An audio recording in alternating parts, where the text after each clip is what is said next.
नमस्कार साथियों। जो ये सीरीज है अपनी, इसमें आपका स्वागत है गर्भ विज्ञान सीरीज में। अभी तक हमने एक वीडियो लास्ट में जो देखी वो ये थी कि हमारे अनपढ़ लोगों ने गर्भ विज्ञान को कितना गहराई से समझा और 16 साल की उम्र में किसी भी लड़की का विवाह करने की परंपरा डाली।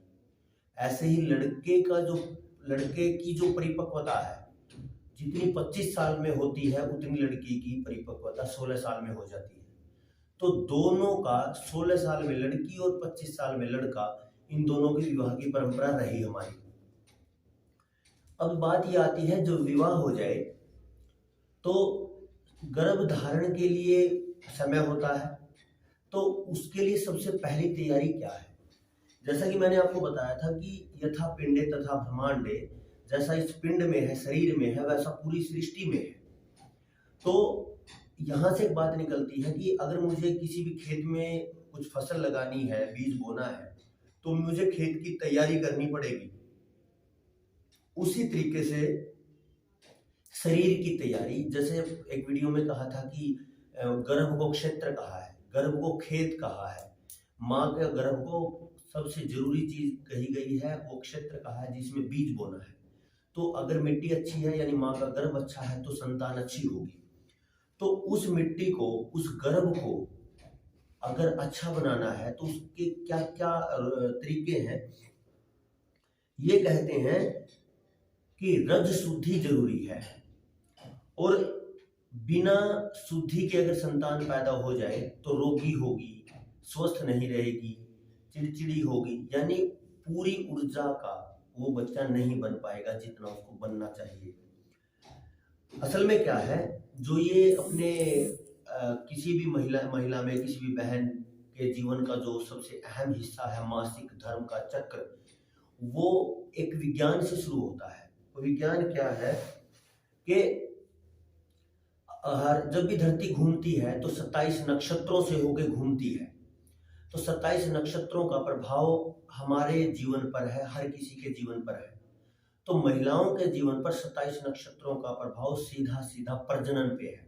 अब प्रजनन पे है तो हर बच्चे पे है, तो हर बच्चे पे है तो पूरी सृष्टि के हर जीव पे, हर मनुष्य पे है।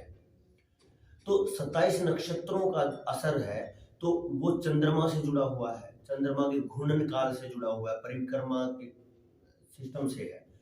तो जब चंद्रमा के सिस्टम से ये अपना जो महीना बनता है, पक्ष बनता है, कृष्ण पक्ष, शुक्ल पक्ष, ये सब बनते हैं। तो 27 नक्षत्रों के इस प्रभाव से ही जो मासिक चक्र है वो 27 दिन का होता है, शुद्ध और एकदम स्वस्थ किसी भी लड़की के लिए। तो 27 दिन का होता है, 4 दिन चलता है, तो 27, 28, 29, 30, तो महीना पूरा हो जाता है। अगले 27 दिन फिर वो जो शरीर में जो तरल है वो इकट्ठा होगा, फिर वो रिलीज हो जाएगा। ये 1 महीने का चक्कर चलता है। अब इतनी गहरी बात आज की इस व्यवस्था को, एलोपैथिक व्यवस्था को नहीं पता है, और इन्होंने इतना केमिकल खिला खिला के, हैवी डोज आई पिल्स खिला खिला के, और बिना किसी ढंग की जानकारी के बर्बाद कर दिया है। तो ये जो बात है परिपक्वता की 16 साल वाली, जो मैंने पहले भी कही थी कि जब एक कोई भी लड़की 36 बार मासिक धर्म से निकल आती है, यानी 36 महीने यानी 3 साल, तो वो उसका गर्भ संतान के लिए, संतान को एब्जॉर्ब करने के लिए, उसको होल्ड करने के लिए मजबूत हो जाता है। तो उसी के बाद ये शुद्धि की जरूरत पड़ती है। तो शुद्धि के बाद होता क्या है, अगर स्वस्थ है कोई भी लड़की या कोई भी माँ, शरीर हल्का होगा, ये शास्त्र कहते हैं, चिड़चिड़ापन नहीं होगा, शांतचित्त होगा, पाचन क्रिया बहुत अच्छी होगी, दोषों का निवारण होगा, और गर्भ धारण बहुत सरल होगा, ये कहते हैं। अगर ये नहीं किया, शुद्धि नहीं की, तो क्या होगा? सबसे बड़ी बात है कि क्रोधी होगा, क्योंकि मन बहुत विचलित रहेगा, मन बहुत परेशान रहेगा, शरीर शुद्ध नहीं है, पाचन अच्छा नहीं है, खान पान अच्छा नहीं है, भूख ढंग से नहीं है, तो सिर दर्द की समस्या आएगी, कमर दर्द की समस्या आएगी, टांगों में दर्द की समस्या आएगी, पूरा शरीर दुखेगा। जब पूरा शरीर दुखेगा तो क्रोध निश्चित है, चिड़चिड़ापन निश्चित है, असहनशील हो जाए, कोई भी छोटी सी बात असहनशीलता की श्रेणी में आ जाएगी। शरीर में गर्मी बढ़ेगी, ये सबसे बड़ी बात है। अगर मासिक धर्म सफाई नहीं होती है तो उसमें शरीर में गर्मी बढ़ेगी, एलर्जी हो सकती है, शरीर का तापमान बढ़ा रहेगा, ऐसा लगेगा कि बुखार हुआ पड़ा है, वो सारी समस्या रहेगी।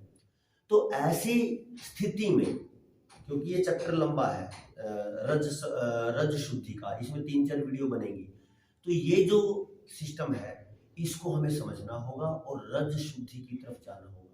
तो खासकर वो नौजवान जिनको विवाह करना है और आगे बच्चे पैदा करने हैं, जिनको संतान बनानी है, वो इस पे बहुत ज्यादा ध्यान दें।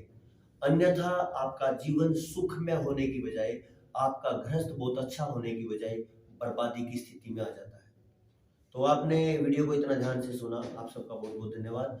जो नए साथी हैं वो सब्सक्राइब कर लें, जो पुराने साथी हैं लाइक शेयर कमेंट करके और दूसरों को प्रेरित करें इस एक नई जनता सरकार मोर्चा की मुहिम से जुड़ने के लिए। और सहयोग के लिए मैं हर बार ही कहता हूँ, हमें सहयोग की ज़रूरत है। तो आप चैट बॉक्स में जाएंगे, उसमें आप पेमेंट कर सकते हैं जितना आपका सहयोग बनता है। और हमारे कुछ केमिकल फ्री प्रोडक्ट्स हैं, जैविक उत्पाद हैं, ऑर्गेनिक प्रोडक्ट्स हैं, चीनी के जहर से मुक्त हैं, शहद है, शहद में मुरब्बे हैं। जैसे मैंने अपने बच्चों को, या जैसे ये स्कूल दिख रहा है, इसमें बच्चे आते हैं, इसमें हम टॉफी चॉकलेट ये बंद कर दिया है सभी बच्चों का। यहाँ पे उनको मुरब्बे खिलाए शहद वाले तो बहुत खुश हैं। उनको उनको बोल दिया है कि गाजर मुरब्बा है, गाजर का मुरब्बा, जेली, उसको बोलते हैं जेली वाली चॉकलेट और जेली वाली टॉफी, वो गाजर मुरब्बे को ही समझ चुके हैं और उनको अच्छा लगता है कि यही चॉकलेट अच्छी है। तो इसी तरीके से मैं अभी डिटेल में डालूंगा कि गाजर मुरब्बे का एक औरत के लिए, एक गर्भधारण से पहले और गर्भधारण के बाद किसी महिला के लिए कितनी काम की चीज है शहद गाजर मुरब्बा। वो आप देखेंगे। गुलकंद है गर्मी दूर करने के लिए, पेट सफाई करने के लिए, कब्ज खत्म करने के लिए, अल्सर और एसिडिटी खत्म करने के लिए, मुंह पे छाले खत्म करने के लिए। ऐसे कैल्शियम के लिए है बांस मुरब्बा है, कच्चे बांस को का मुरब्बा शहद में बनाया जाता है, वो सारी चीजें हैं। तो वो भी आप ऑर्डर कर सकते हो। जो आपके टाइटल है उसमें फ़ोन नंबर आ जाएगा, आप उस पर व्हाट्सएप करना और ऑर्डर कर सकते हो।